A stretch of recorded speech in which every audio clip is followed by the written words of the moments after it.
Então, vamos lá. Hoje nós vamos falar de 4 parasitas.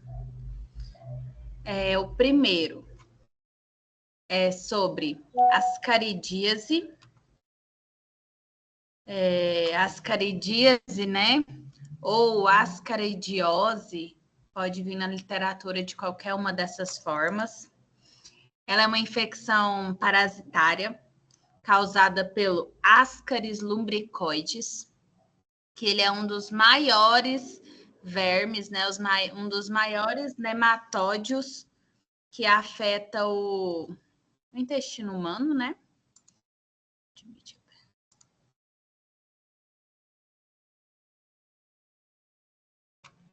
Então, esse parasita, ele é transmitido pela ingestão de ovos, presentes em alimentos, água ou solo contaminados, né, com essas fezes infectadas. No intestino, esses ovos vão eclodir e as larvas vão migrar para os pulmões antes de retornar ao trato digestivo. Então, vai ser onde eles vão se tornar vermes adultos. Então, a infecção pode ser assintomática ou causar sintomas como dor abdominal, diarreia, náuseas, até ter obstrução intestinal.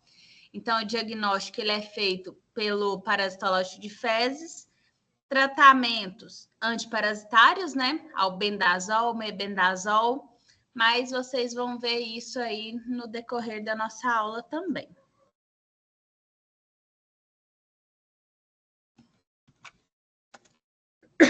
Então, aqui, o Ascaris lumbricoides.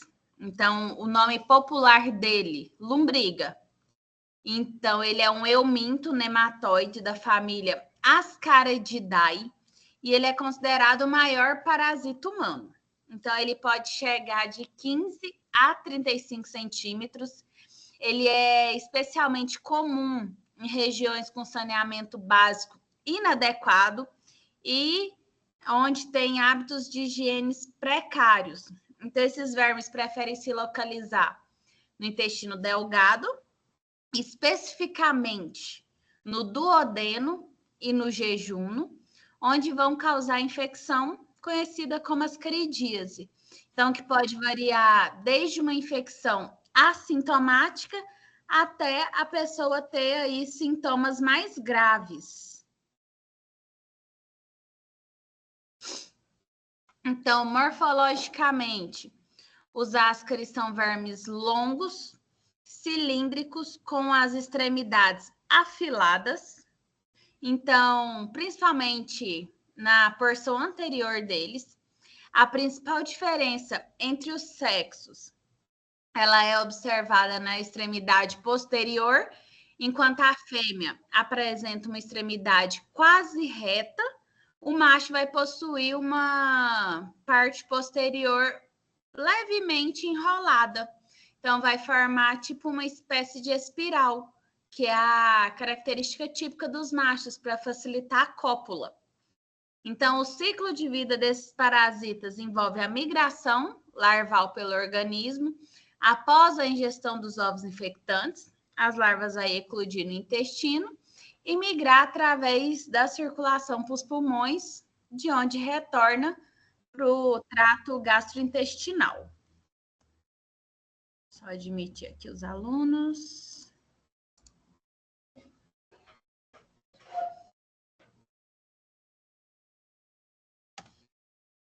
Então, aqui nós temos a imagem, né, do macho e da fêmea, de Ascaris lumbricoides. Então, tamanho. A fêmea é maior que o macho, então vai medir entre 20 a 35 centímetros de comprimento, enquanto o macho mede só de 15 a 30 centímetros. A extremidade posterior da fêmea, ela é reta, enquanto do macho ela é enrolada em espiral, para facilitar, né, a cópula. E a fêmea possui, né, um sistema reprodutor mais desenvolvido, que é para a produção de ovos. Então, ela pode liberar até 200 mil ovos por dia.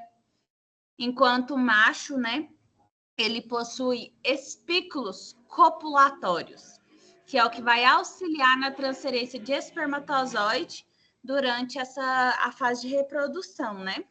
Então, aí vocês viram fêmea e macho.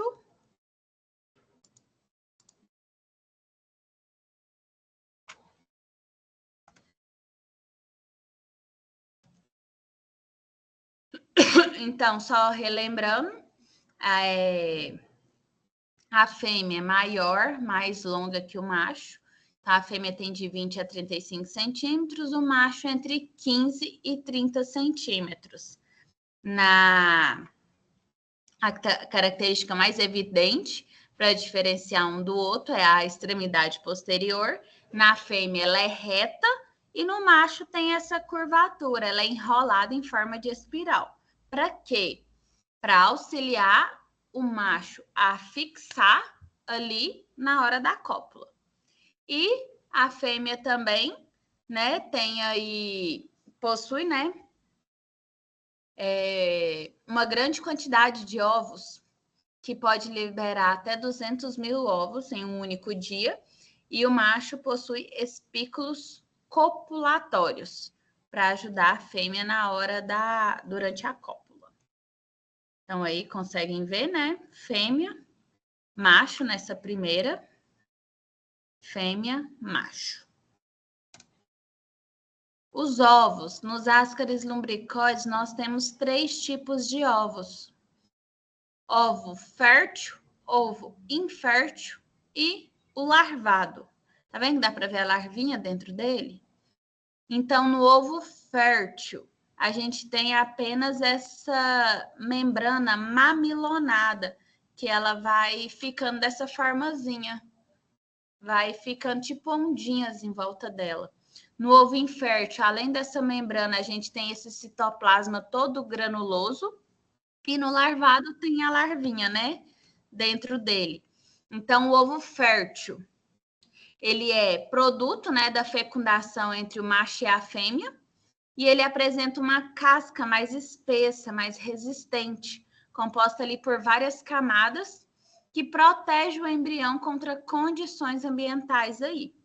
Então, possui uma camada externa rugosa, marrom, que vai ajudar a distinguir os ovos do ascaris. Então, vai distinguir o ascaris de outro parasita. Então, esse ovo, uma vez excretado nas fezes, ele é exposto, né, ao ambiente e pode se desenvolver em uma larva infectante, desde que encontre condições ideais de umidade, temperatura e oxigênio. Então, sob condições adequadas, o ovo fértil leva cerca de 2 a 4 semanas para se desenvolver em um ovo larvado, que vai se tornar infectante. O ovo infértil, o que é o ovo infértil? Ele é resultado, né, de um processo de reprodução sem fecundação. Então, geralmente, devido à presença de fêmeas não fertilizadas, né, por um macho, gera esse tipo de ovo infértil. Então, ele vai ter uma camadinha, uma casquinha, né, mais fina, uma forma mais alongada, mais irregular, se comparando com o ovo fértil. Como não possui, né, embrião viável ali nenhum, o ovo infértil não se desenvolve para a larva, então ele não é infectante. Então, ele não consegue causar, ele é incapaz, né, de causar uma infecção ali, mesmo se ingerido. E o ovo larvado, ele é o estágio infectante do ovo fértil, quando esse, né, já tem ali a larva no seu interior. Então, esse desenvolvimento ocorre após a exposição ambiental ideal, né, temperatura, clima.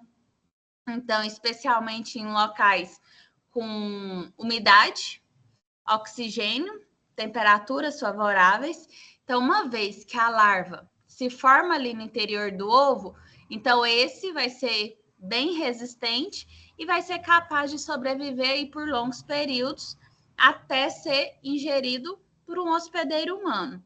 Então, ao ser ingerido, esse ovo larvado, ele vai eclodir, então ele vai sair ali de dentro daquele ovo, no intestino delgado, e vai liberar uma larva, que aí vai iniciar o seu ciclo de migração ali através do corpo.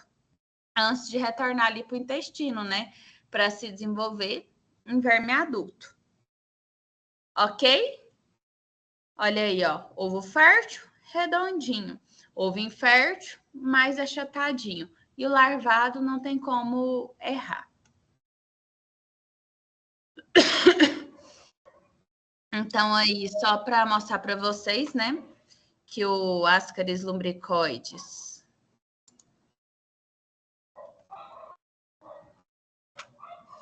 é o que vai causar, né, infecção intestinal em regiões, né, com condições de saneamento precária.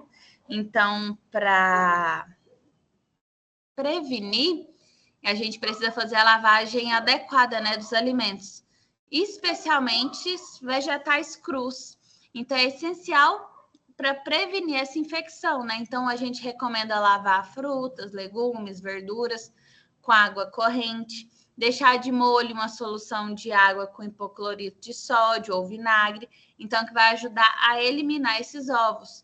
Então, essas práticas simples, né, reduz o risco, né, de injeção dos ovos de Ascaris, não apenas dos Ascaris, mas de outros parasitas, como a gente já viu anteriormente, né?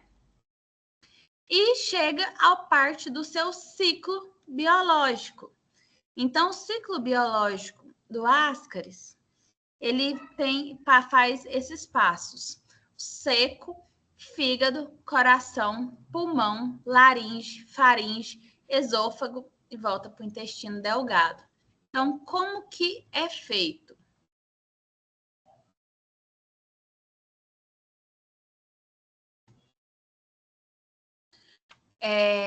Ele vai começar, né, quando a pessoa ingere os ovos, contendo essas larvas infectantes, geralmente por meio de alimentos ou água contaminados. Então, no intestino delgado, esses ovos vão eclodir, vai liberar as larvas, vai atravessar a parede intestinal, vai entrar na circulação sanguínea e vai alcançar o seco. A partir ali desse seco, as larvas vão migrar para o fígado e em seguida vai chegar no coração. Então, através da corrente sanguínea, né, do coração, as larvas vão ser transportadas para os pulmões, onde vai continuar o seu desenvolvimento ali. Então, no pulmão, elas perfuram os capilares e vai chegar até os alvéolos, que é onde passa ali por um período de maturação. Então, após esse estágio, as larvas vai migrar dos alvéolos para a laringe e de lá para a faringe. Nesse ponto, elas são engolidas novamente. Então, como que é isso? Tá lá no intestino, vai subir para o pulmão, do pulmão vai para a faringe, para a laringe. Você vai sentir aqui na garganta uma coceirinha, vai dar uma, uma tossidinha e engoliu de novo. No que você engoliu de novo, vai descer novamente. Então, vai passar pelo esôfago e vai retornar ao intestino delgado. Aí, no intestino delgado, as larvas vão completar seu desenvolvimento, tornando-se vermes adultos, que podem se reproduzir, reiniciando o ciclo com a liberação de novos ovos pelas fezes. Entenderam essa parte do ciclo biológico do Ascaris? Faz um joinha. Sim. Tossiu, cospe, não engole não. Tossiu, cospe, gente.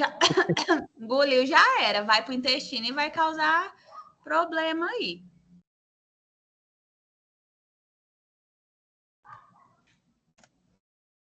Então, as formas clínicas, né?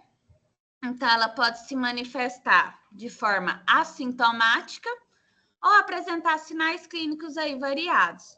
Então, na fase assintomática é porque tem uma quantidade menor de vermes, então o indivíduo ali pode não apresentar sintomas, pois o sistema imunológico, né, vai controlar a infestação sem grandes reações.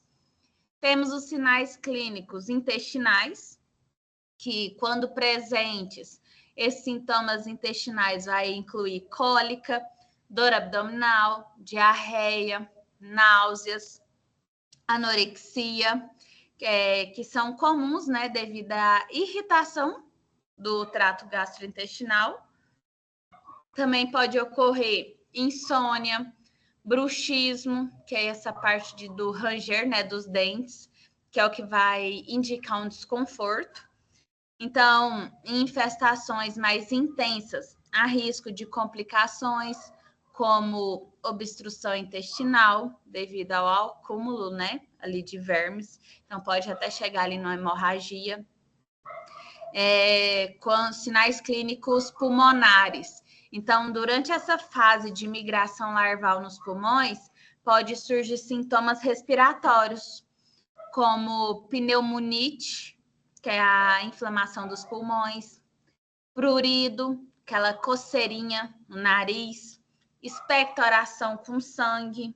Então, esses sinais vai ocorrer, né, por conta da passagem das larvas pelos capilares pulmonares, o que pode causar essa inflamação e algumas microlesões, por isso que vai ter essa expectoração com sangue também. Então, esses sintomas variam, né, conforme a intensidade da infestação e depende ali também da fase do ciclo do parasita ali no corpo. Então, imagens bonitas aí para vocês verem. Então, aí, quando o ascaris, né, já sai aí pelo nariz de uma criança, que é uma situação incomum, mas pode ocorrer em infecções mais intensas. Esse evento, né, vai ocorrer porque, em alguns casos, vermes adultos migram do intestino para o estômago e de lá pode seguir, né, igual eu falei para vocês, para o esôfago, faringe, e em vez de dar aquela coceirinha, pode ir mais para as vias aéreas superiores. Então, pode incluir o nariz. Então, essa migração ela vai ser favorecida por estímulos como febre alta, medicamentos, uso de anestesia, né? Pode causar irritação nesses parasitas, o que vai estimular eles a se moverem. Então, esse aparecimento, né, desse verme pelo nariz, é claro que é assustador, é desconfortável para a criança, para os cuidadores, mas pode indicar, né, uma infestação significativa de ascaris, já que uma grande quantidade, né, tende a aumentar essa chance de migração. Então, em situações, né, como essa, deve ser tratado imediatamente com antiparasitários. Qual antiparasitário a gente utiliza nesse caso? Albendazol, mebendazol. Então, aí, sob orientação médica. Então, para a gente eliminar a infestação e evitar possíveis complicações, que pode chegar a obstrução intestinal ou respiratória. Ok até aqui? Ascaris lumbricoides, ok? Posso passar para o próximo? Beleza. Então, o próximo, ancilostomíase, ancilostomose, amarelão, opilação. Então, o que é isso? Então, ela é uma infecção causada por eumintos do gênero Ancilostoma, principalmente Ancilostoma duodenale e Necator americanus. Então, esses parasitas, eles são conhecidos como ancilostomídeos e são encontrados em regiões tropicais e subtropicais. Eles vão ter seu ciclo de vida com os ovos excretados nas fezes e se desenvolve no solo, onde as larvas podem penetrar na pele humana, que vai ser geralmente pelas extremidades dos pés, ao andar descalço em solo contaminado. Então, ó, gente, não andar descalço, ok? Sinais e sintomas. Pode causar anemia ferropriva, devido à perda, né, de sangue no intestino. Pode ter fadiga, fraqueza, palidez. pode dar coceira e irritação. Então, ela é uma das principais causas de anemias em áreas endêmicas, em populações vulneráveis, né? Crianças, gestantes também. O antiparasitário também é o albendazol e mebendazol, além de medidas de prevenção, né? Como o uso de calçados e melhoria aí das condições sanitárias. Então, esses vermes adultos, né, de ancilostoma e do Necator americanos, como eles são os agentes, né, causadores da ancilostomose, então eles vão habitam, né, a luz do intestino delgado, onde vai se fixar a mucosa intestinal por meio das suas estruturas bucais adaptadas. Vocês vão ver que eles parecem um fantasminha, que possuem dentes ou placas cortantes. Então, essa fixação permite que eles se alimentem ali do sangue do hospedeiro, levando à perda significativa de hemácias e contribuindo aí para o desenvolvimento da anemia ferropriva. Então, o ciclo de vida, ele vai ter a parte da postura de ovos e a parte do desenvolvimento das larvas. Então, os vermes adultos depositam os ovos nas fezes do hospedeiro. Esses ovos são liberados no ambiente, onde vai eclodir em larvas após um período, né, de desenvolvimento ali no solo. Essas larvas recém-eclodidas são livres no ambiente e se alimentam de matéria orgânica e alguns micro-organismos, né, que vão estar presentes ali no solo. Então, eles têm a capacidade de sobreviver por alguns dias, o que aumenta essa probabilidade de contato com o hospedeiro humano. Então, durante esse tempo, as larvas podem se desenvolver em larvas infectantes, prontas, né, para penetrar na pele ali de um novo hospedeiro, ok? Então, aqui a gente tem a larva, tem o ovo e a larva eclodindo aí do ovo. Tá vendo que esse ovinho já é diferente das caridíase? Ele já parece ser mamilonado dentro, mas ele é o formatinho do ovo por fora. Então, esses ovos, né, de ancilostomídeo, como do ancilostoma duodenale, como do Necator americanos, eles possuem características distintas.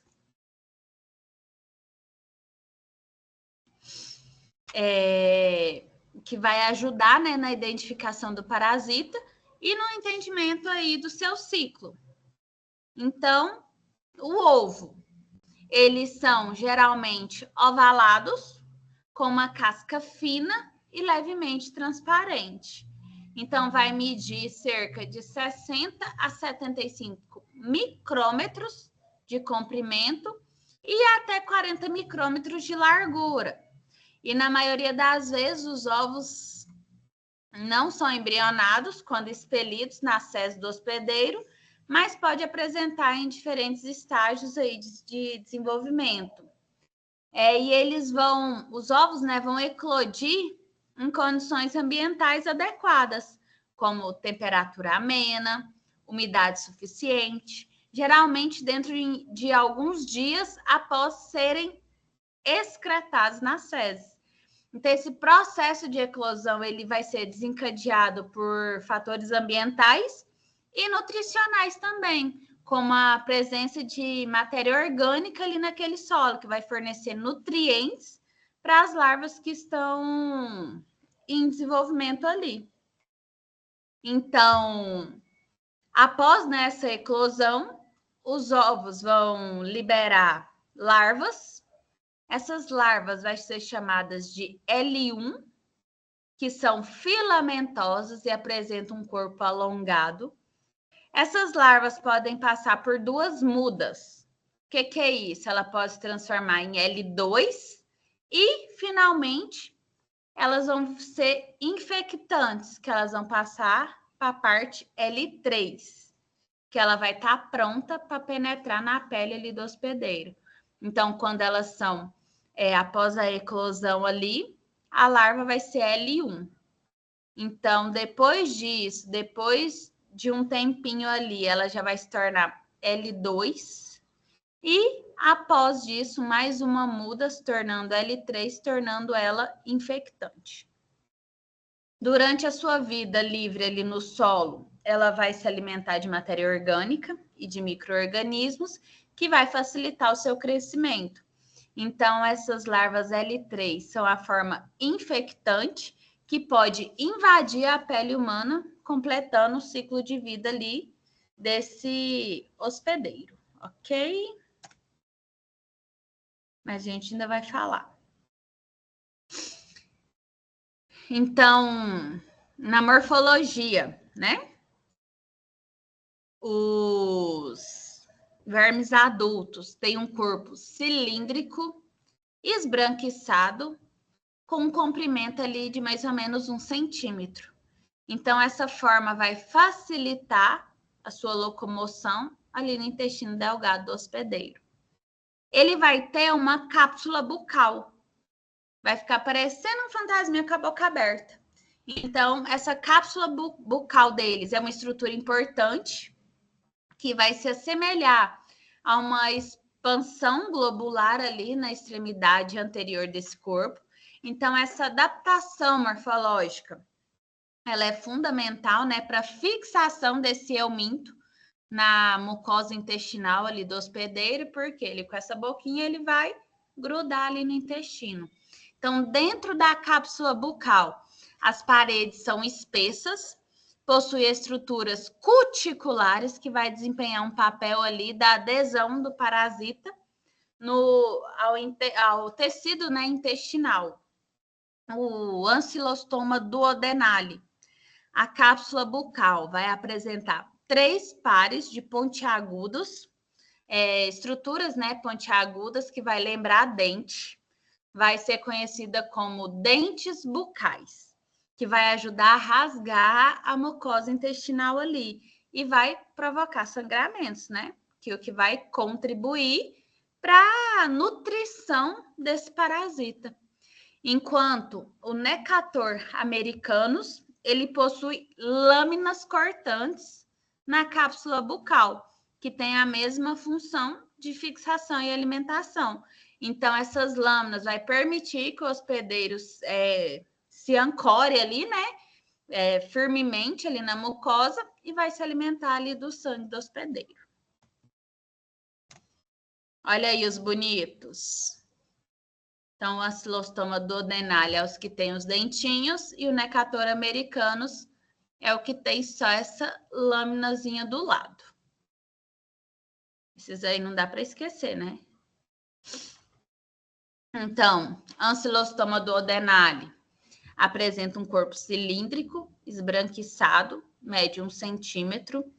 Tem essa cápsula bucal, conhecida, né, por ter 3 pares dessas estruturas pontiagudas, que vai se assemelhar a dentes. E o corpo, né, é um pouquinho mais robusto, se comparando com o do Necator americanus. Na figura não aparece aí, mas é sim. E a boca também, ela é um pouquinho mais larga. O Necator americanus, ele também, né, um verme cilíndrico, esbranquiçado, também vai medir 1 centímetro. Qual que vai ser a diferença de um para o outro? A diferença mais aparente. Essa cápsula bucal. Porque pela espessura deles, às vezes a gente não vai conseguir definir certinho. Mas pelos dentes você vai definir. Tem dentinho, ancilostoma. Tem só as lâminas, Necator, ok? Ciclo biológico. Então, ele é um pouquinho mais complexo, então envolve várias etapas que permite a infecção humana. Então, primeira parte, né? Os ovos. Os ovos vão ser excretados nas fezes do hospedeiro humano, pelas fezes. Quando depositado no solo, eles eclodem. Eclodiu ali, virou L1. Após algumas horas ou dias, né? Dependendo ali das condições ambientais. Então, a larva eclodiu, ela é uma larva L1. As larvas L1 vão se desenvolver em larvas L2, que depois, né, da nutrição ali do solo, ela vai virar uma larva infectante, L3, que vai conseguir sobreviver ali por vários dias ou semanas.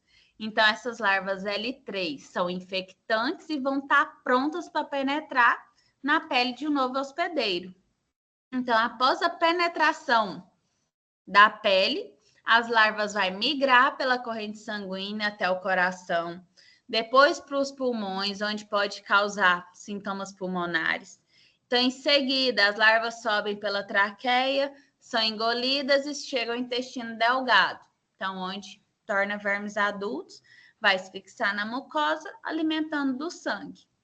E a sua reprodução, os vermes adultos vai fazer a cópula ali, e depois, né, vai ser eliminado ali nas fezes, reiniciando esse ciclo. Então, essa é a parte do ciclo biológico do ancilostomídeo. Ok?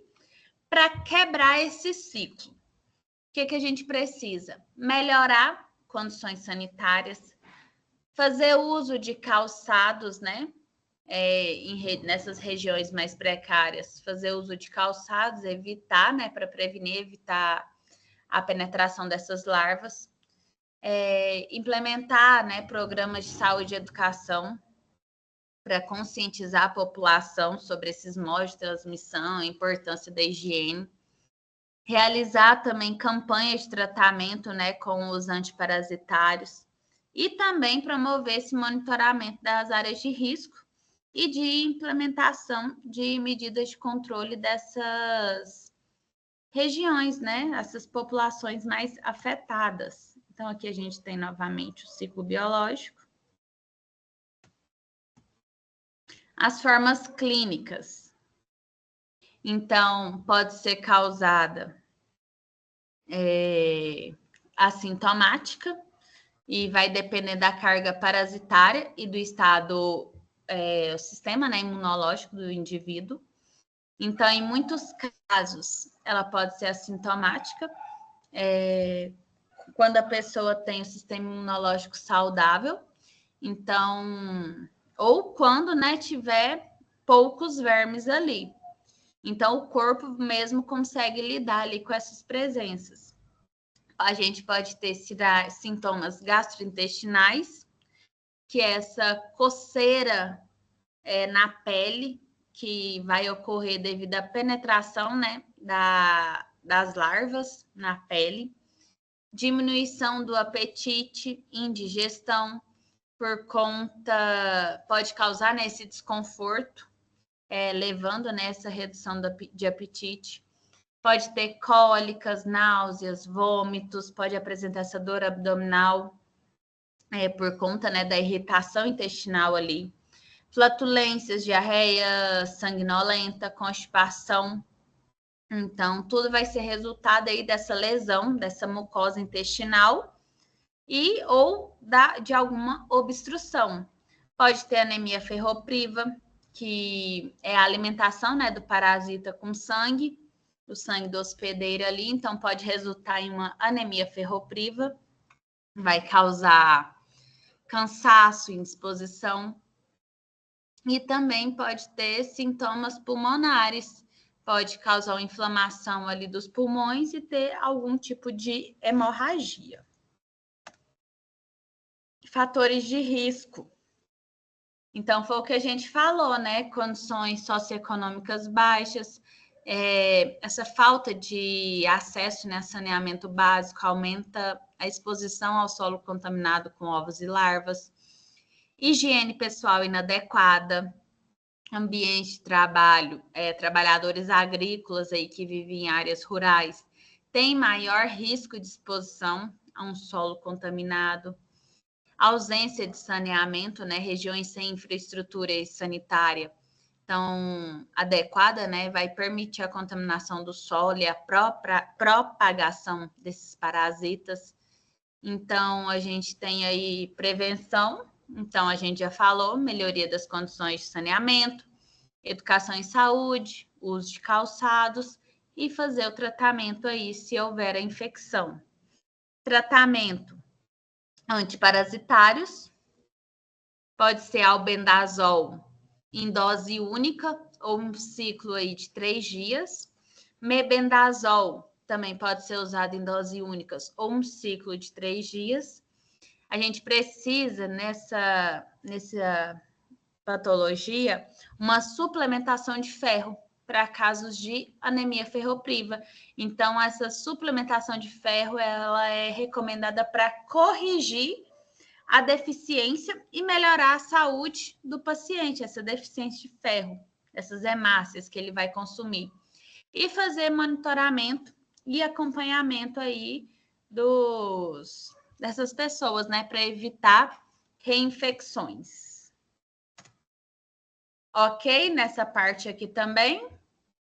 Posso continuar?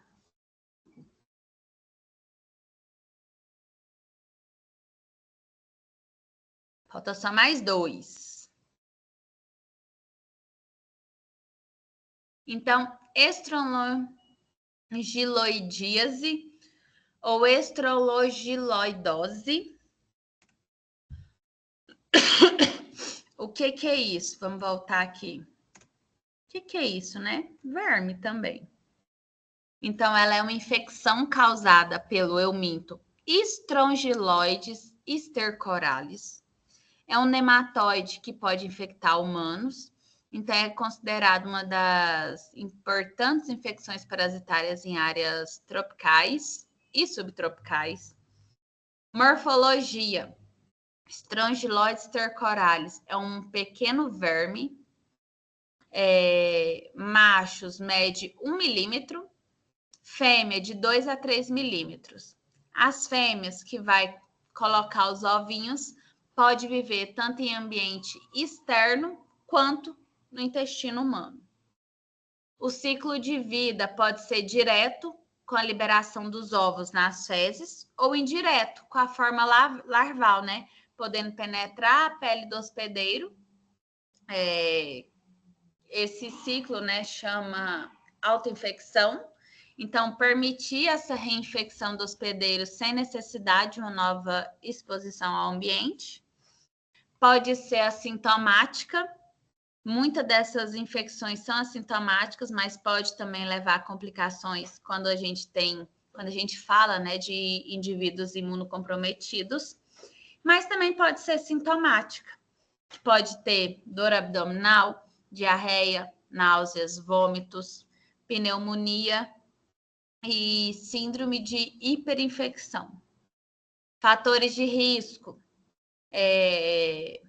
falta de saneamento, presença de condições de vida inadequadas, né, que aumenta ali a exposição ao parasita. E pacientes com sistema imunológico comprometido, como aqueles com HIV e AIDS, então ele tem maior risco de desenvolver as formas graves dessa doença. O diagnóstico, né, também vai ser feito por antiparasitários, ivermectina, albendazol. Então, ciclo biológico. Então, ele pode ocorrer de 2 maneiras, um ciclo direto e um ciclo autoinfeccioso.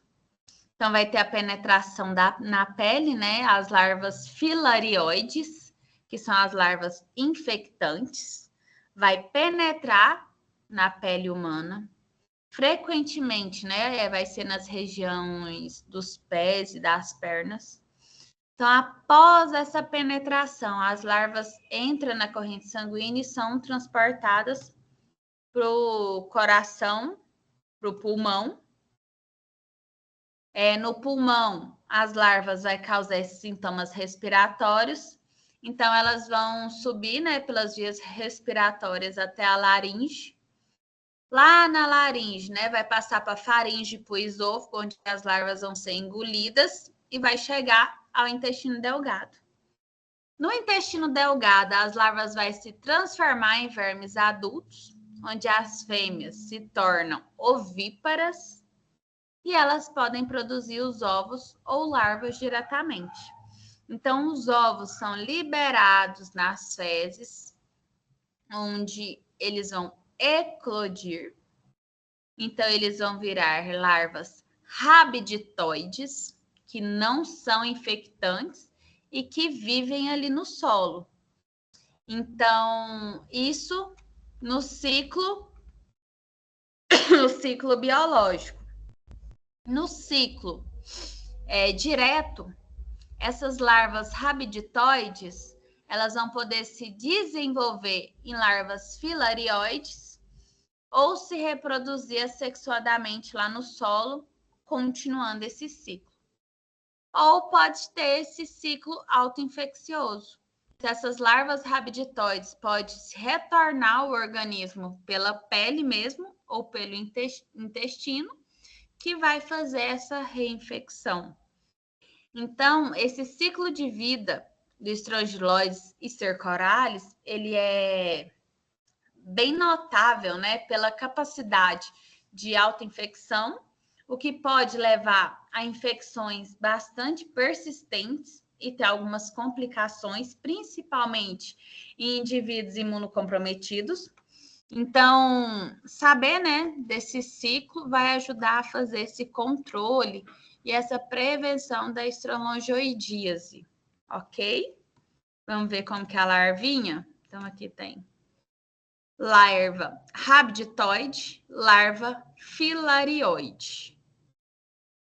Larva rabditoide são pequenas, cilíndricas e apresentam um corpo mais grossinho.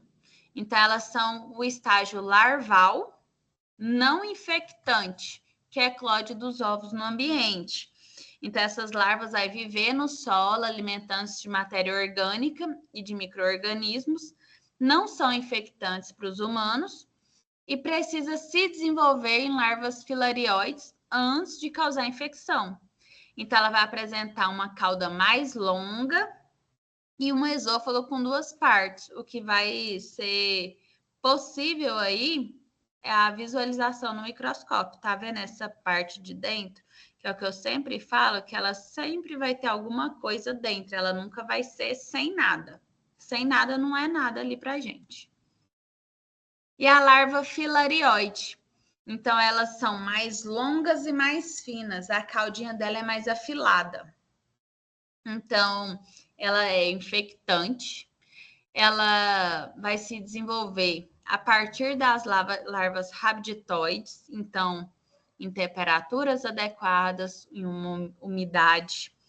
Então, essas larvas vão ser encontradas no solo, pode penetrar a pele e iniciar a infecção. Então, elas são responsáveis pela transmissão da infecção. Então, porque elas são capazes de penetrar na pele e fazer a migração ali. E ela possui um esôfago mais simples, sem a diferenciação, são mais finas em comparação, né, com as rabditoides. Então, qual que é a diferença? Rabditoides não infectante, vive no solo e são o estágio larval que se desenvolve a partir dos ovos. As larvas filarioides são as infectantes, ela penetra na pele do hospedeiro e são responsáveis pela infecção por Strongyloides stercoralis, ok? Formas clínicas. Então, assintomático, com a pessoa, né, que está com o sistema imunológico saudável. Cutâneo, pode aparecer vermelhidão e coceira. No trato gastrointestinal, cólica e vômitos, flatulências e diarreia, ulcerações. Na parte dos pulmões, pode ter essa inflamação, né, do pulmão. Tosse seca, então é uma tosse seca persistente, que ela também, essa tosse, ela é característica da inflamação dos pulmões, né? E pode também ter hemorragia pulmonar. Posso passar para o próximo? Estão cansados?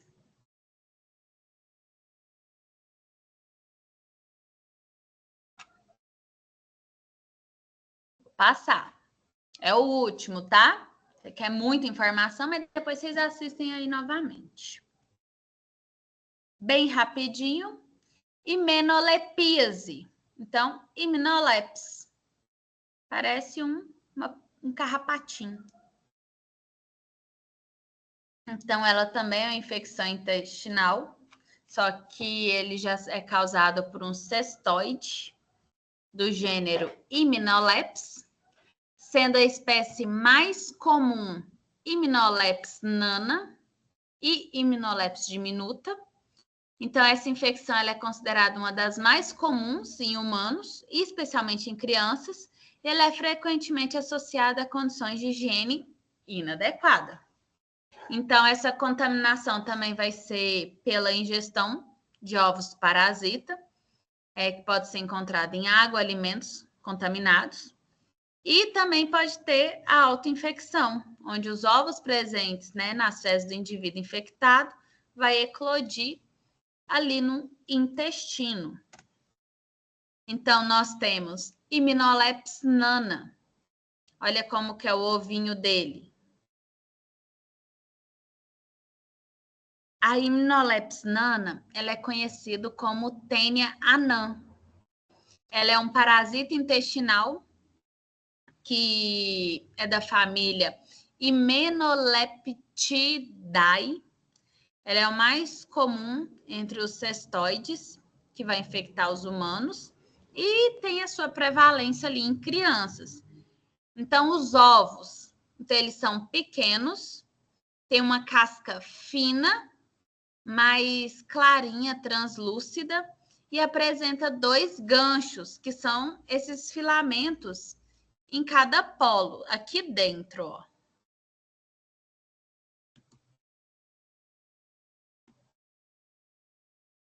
Ok? Tá vendo? Esses ganchinhos são utilizados para fixação durante a infecção. Então, os ovos vai ser liberados nas fezes, né, do hospedeiro. Então, quando ingeridos, ele vai eclodir no intestino, vai liberar as larvas que pode se desenvolver em adultos. A gente tem essa parte do Scolex, que tem 4 ventosas e um rosto, esse rosto armado de ganchos. Parecendo aquele negocinho que os dentistas usam, né, para jogar a aguinha ali, fica parecendo isso aí, aquele instrumento. Então, ele é a parte anterior do parasita, ele que é responsável pela fixação na mucosa intestinal. No Iminolepis nana, o Scolex, ele é pequeno, possui 4 ventosas e além de um rostelo. Então, é uma estrutura semelhante a um gancho, que vai auxiliar, né, nessa adesão ao intestino ali do hospedeiro. Então, esse Scolex vai permitir que o parasita grude ali na parede intestinal, que vai garantir a sua sobrevivência e sua alimentação. E temos as proglotes, que é essa parte aqui de cima. Na Taenia também não tem proglote? Então, aqui, Iminolepis nana, que é a Taenia anã, também tem. Então, são unidades segmentares que compõem o corpo da Taenia, né? Então, os proglotes são pequenos, são imaturos, então ela tem essa forma mais longa e estreita em comparação, né, com as Taenias normais, né? Cada proglote contém um sistema reprodutivo completo, então ele é capaz de produzir ovos. Então, esses proglotes mais maduros vai se localizar nas extremidades distal da Taenia e contém ovos. Então, esses proglótides são frequentemente eliminados ali nas fezes do hospedeiro, podendo ser identificados, né, nesses diagnósticos laboratoriais. O ciclo de vida, ele é considerado direto, porque não requer um hospedeiro intermediário. Os ovos vão eclodir ali no intestino delgado, as larvas vão se desenvolver em tênias adultas, que pode viver de 3 a 6 meses. Então, ela é importante, né, aí a sua localização, principalmente ali em crianças, para fazer o tratamento adequado, ter as medidas de higiene, né, e controle são essenciais, né, para prevenir a infecção e suas complicações, né? Então, o ciclo biológico, ele tem 2 ciclos, que podem ser chamados de monoxênico e heteroxênico.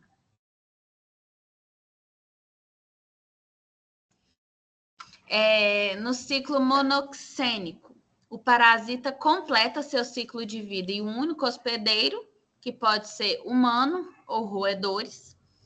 Então, como que é esse ciclo? Então, vai iniciar com a ingestão dos ovos, que vai estar presente em alimentos e água contaminada.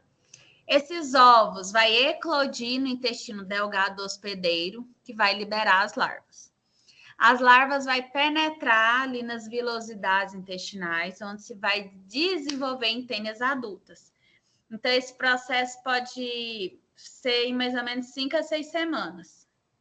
Essas tênias adultas vai se fixar, né, na parede intestinal e vai começar a produzir essas proglótides. Cada proglótide contém ovos, que vai ser eliminado ali nas fezes. Então, os ovos são liberados no ambiente, através, né, das fezes do hospedeiro, prontos para infectar novos hospedeiros. Então, esse é o ciclo monoxênico. E nós temos o ciclo heteroxênico, que é um menos comum, mas pode acontecer. Pode ter hospedeiros intermediários. Então, o ciclo, né, vai se iniciar da mesma maneira do ciclo monoxênico, com a ingestão dos ovos. Os ovos vão eclodir no intestino de um hospedeiro intermediário, geralmente um roedor. Dentro do hospedeiro intermediário, as larvas vão se desenvolver, pode formar cistos. Quando um hospedeiro definitivo, como o humano, vai ingerir, né, o hospedeiro intermediário, um exemplo, infectado, comendo carne, né? Essas larvas vão ser liberadas. Então, as larvas vão se desenvolver em tênias adultas no intestino delgado do hospedeiro definitivo, que vai completar esse ciclo. Então, o ciclo monoxênico, ele é mais prevalente e o heteroxênico é menos comum, mas pode existir também. Então, as diferenças entre um e outro. O número de hospedeiros. No ciclo monoxênico, a gente tem um único hospedeiro, enquanto no heteroxênico a gente tem múltiplos, vários. No ciclo monoxênico, o hospedeiro pode ser um ser humano. No heteroxênico, pode incluir roedores. A transmissão no monoxênico é direta, pela ingestão de ovos. E no heteroxênico, pode incluir a ingestão de hospedeiros intermediários. Complexidade. É simples o ciclo monoxênico, enquanto o heteroxênico é um pouquinho mais complexo.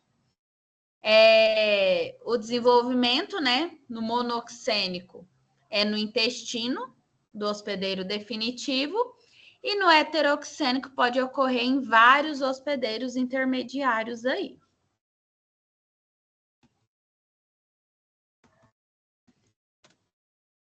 As formas clínicas. Então, ela pode ser, ela é, né, frequentemente assintomática, mas a presença de sintomas pode depender da idade do paciente, da quantidade de vermes presente ali no intestino. Em casos assintomáticos, né, esses indivíduos podem não apresentar sinais evidentes da infecção, mas quando tem algum sintoma, pode ser agitação. Por que que dá agitação? Essa infecção pode causar desconforto, que leva a inquietação, agitação, principalmente em crianças. Pode causar insônia, que a presença desses vermes pode interferir diretamente ali na qualidade do sono, fazendo as pessoas terem dificuldades para dormir. Irritabilidade por conta dos sintomas gastrointestinais, esse mal-estar que pode levar as pessoas, né? Pode aumentar essa irritabilidade. Pode ter episódios de diarreia, dor abdominal, elas são as mais comuns. Irritação, né? Dessa mucosa intestinal. Tratamento. Praziquantel. Então, o antiparasitário que a gente vai utilizar é o praziquantel para iminoleps. Então, ele vai atuar paralisando esses vermes, que vai permitir que o organismo vai eliminar ele. E o nitazoxanida é um outro antiparasitário que pode ser usado quando o hospedeiro ali, né, for resistente ao praziquantel ou quando há reinfecção. O tratamento pode ser feito em dose única ou fracionadas, dependendo do medicamento e da gravidade. E medidas de higiene de prevenção é igual a gente já falou. Boas práticas de higiene, lavar as mãos regularmente, cozinhar os alimentos adequadamente, para prevenir essa reinfecção ou a transmissão das doenças, evitar a ingestão de águas e alimentos contaminados, e sempre ter acompanhamento médico, né? Que é importante para garantir essa eficácia do tratamento e monitorar casos de recidivas, né? Então, a gente pode utilizar exames de fezes para confirmar se realmente foi eliminado ou não. Que nós temos bibliografia de alguns artigos que a gente utilizou.